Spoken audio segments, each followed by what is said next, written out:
దేశవ్యాప్తంగా సామాన్యుడి వంటింట్లో మంట పుట్టిస్తున్న గ్యాస్ కష్టాలకు ఎట్టకేలకు ఒక శుభవార్త అందింది.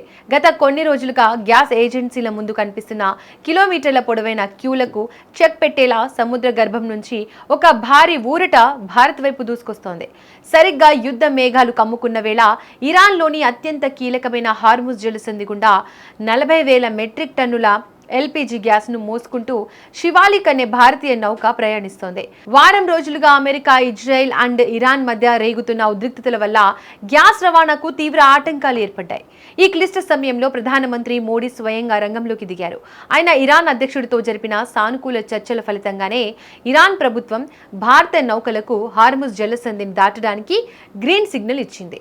శివాలిక్ నౌక వెనుకే మరిన్ని ఎల్పీజీ నౌకలు భారత్కు వచ్చేందుకు సిద్ధంగా ఉన్నాయి. ఇవన్నీ కనుక మరో 2 రోజుల్లో భారత తీరానికి చేరుకుంటే దేశంలో నెలకొన్న గ్యాస్ కొరత పూర్తిగా తొలగిపోనుంది. ఇక దేశీయంగా పరిస్థితులను గమనిస్తే పెట్రోలియం అండ్ సహజ వాయువు మంత్రిత్వ శాఖ ప్రజలకు ధైర్యం చెబుతోంది. గ్యాస్ కొరత అనేది కేవలం ఒక తప్పుడు ప్రచారం వల్ల ఏర్పడిన భయాందోళన మాత్రమేనని జాయింట్ సెక్రటరీ సుజాత శర్మ స్పష్టం చేశారు.